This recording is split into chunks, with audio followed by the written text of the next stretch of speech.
boards around the province have been selected based on the evidence of them pursuing best practice. So I'm here today with Julian Hanlon. We're looking at learning-oriented improvement processes. I'm looking forward to hearing his insights and his expertise on what he and his learning community does around those specific areas.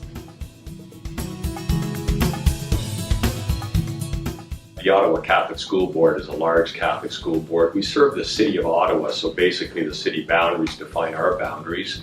We have a total of about 40,000, just over 40,000 students, 82 schools, and our structure is by and large K to 6 and 7 to 12 in terms of the structure.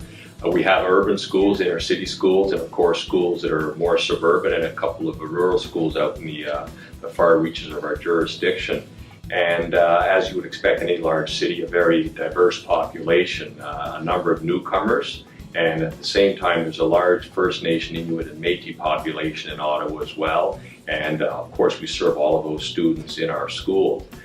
Being the nation's capital, French is very important. We offer immersion in all of our schools from JK right through to grade 12. So the French language programming is a big piece of what we do. In terms of our board and what would define our board, there's a few things I'll mention. One is how we've embraced the use of technology. I think we're recognized provincially as a leader in that area, where all of our schools are wireless. And we've stressed with our teaching staff, however, that technology is not the driving force, it's good pedagogy. Technology is an accelerator, and I know there's debate out there on that, but we believe that it does enhance learning, and we bought into that, and we're moving that forward. The other thing that we've tried to move towards and tried to accomplish in the last couple of years, and we're certainly seeing great traction that way, is the move from what we would call a performance stance to a learning stance, where we're trying to engage everybody that works in the school board and let them know that what they do has an impact on student success. Later on I'll talk about our board priorities, but our number one priority is student success, and we've made it clear that no matter what your role in the board is, what you do helps enhance the student success agenda. We're seeing good uptake on the move to the learning stance. Many teachers engaged actively and continually in learning networks. We've created, all of our plans are available on Google Docs so they can be shared readily, and people are able to then share information back and forth. So we're very proud of the technology piece and how it's enhanced learning in the classroom, but how it's also facilitated the move to a true learning organization.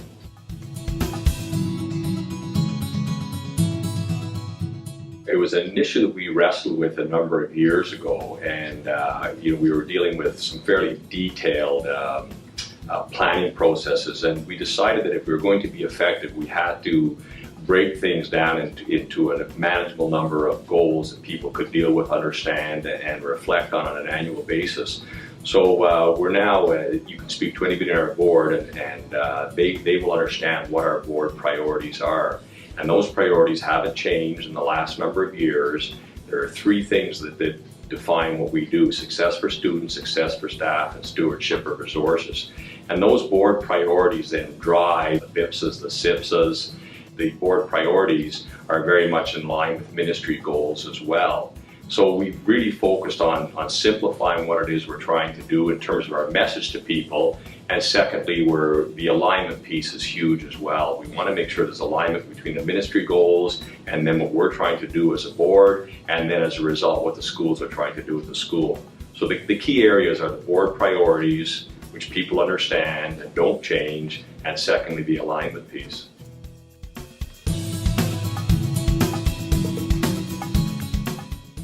That's our job at the system level, first of all, and using the process I just described to ensure that when initiatives come in, are they in line with the board priorities? If they are, the schools also have a very well-defined process for developing their SIPSAs. And then when the initiatives end up at the school level, the schools filter them through the SIPSAs and make sure that they're in line with what the schools are trying to do as well.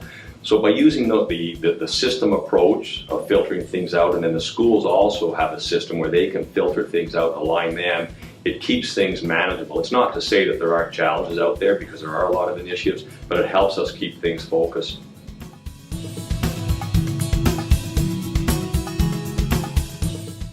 A bit of both. In certain cases we'll pilot an initiative. We're involved in the New Pedagogies for Deep Learning project that Michael Fullen and Sir Michael Barber are involved in right now. And we're piloting that in 7 schools this year. So they're involved in it, and we'll take that information and then determine how we're going to expand that across the system. So we do that occasionally with initiatives. In other cases, we go to scale right off the bat, and I look at our use of technology, and I think we're known provincially as a board as being very progressive and aggressive in terms of using technology as an accelerator, not the driving force behind what we're trying to do, but as an accelerator. And in that case, many of the initiatives around the use of technology have been across the system. For example, we were one of the first boards to go completely wireless. We have a bring your own device policy in all of our schools, elementary and secondary. So that's an example of how we've initiated a fairly massive change that's had a huge impact on how we're delivering education across the entire system.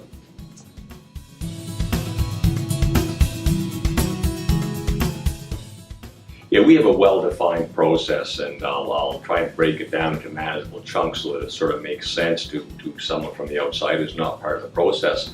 The process begins in the spring, where each school sends a school team here to the board office, and we have a day set aside where the schools begin planning the school improvement plans, the SIPSAs. At that meeting, they receive a copy of the BIPSA and our board priorities for the following year. And those have been developed. There's obviously input at the senior level, but at the same time, during the year prior to developing those plans, our Student Success Department takes each of the 82 schools' SIPSAs and does a SIPSA sort, looking for common threads, common ideas, common needs, common understanding. Using that data, we develop the BIPSA. The BIPSA goals are based on our student success area from the board priorities, and the 4 goals that we come up with obviously match the ministry's key areas as well. And the schools then use those goals to help develop their goals in the SIPSA. And once they do that, once they develop their goals, then they use the school effectiveness framework indicators to actually break that down and further develop their SIPSAs. That's nice. And then moving forward, once they've done that process, then they move to the inquiry indicators, and we're using the if, then, when, then type statements as opposed to SMART goals to drive the SIPSAs forward as well. So those plans are continually being revised. The schools create them using Google Docs, so the superintendents have access to them, the other principals have access to them, and part of that SIPSA sort then allows us to identify schools with like concerns and like needs. And then we group those schools together into learning networks, and they will work together during the year, often using technology as opposed to face-to-face meetings, but we'll also facilitate face-to-face meetings with the schools as well. So the schools are involved in the learning networks, and then in addition to that, individual teachers are involved in learning networks based on needs identified at the school level through this process as well. Yeah, the senior team is very, very involved in this whole process. I mentioned the SIPSA SOAR, which is led by the superintendents in our student success area. Each of the 4 goals that we identify in the BIPSA is led by a superintendent. So they're responsible for ensuring that that goal is part of what the ongoing work that we do throughout the year. There's an interdepartmental team that also works on that goal with the superintendent, and we also have a research officer assigned to each team as well. So we're doing the research as we move through the process and getting data back on those goals and how effective are we being in terms of implementing them. But back to the question, our senior admin team, our supervisory officers, are very actively involved. Mm-hmm. The academic superintendents meet bi-weekly, and a lot of their focus is on this type of work that they're doing in the schools. They also, of course, each academic superintendent meets with their family of schools, and at every family of schools meeting, time is taken to review the BIPSAs and the SIPSAs. And at the school level, the expectation is that every professional development day, the school spends time reviewing the SIPSA and using the data that they've collected to inform future practice.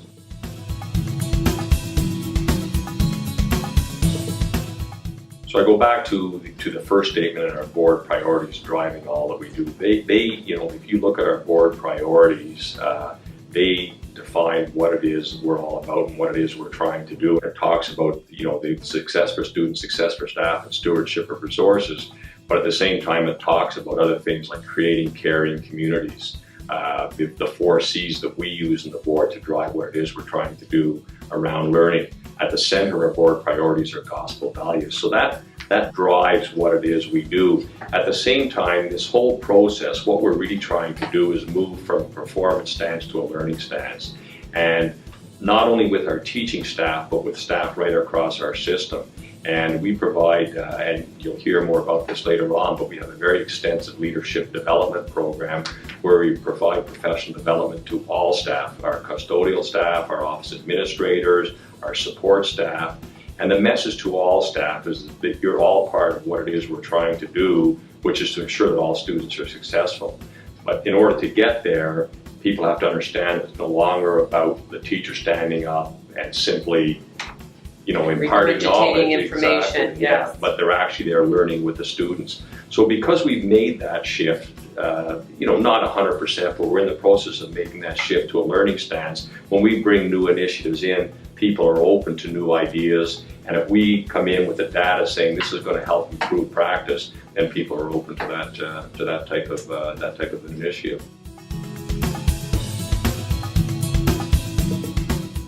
But I think if I look at things holistically, what I'm most proud of is the capacity that we built amongst all staff and the level of buy-in that we have from all staff around the student success piece. That, we have really tried to create capacity by building leadership at all levels and ensuring that all staff understand that the only reason any of us are here is to benefit the students in our system. And that really has taken hold, and people really are truly committed. And as a director, that's what I'm most proud of in the system.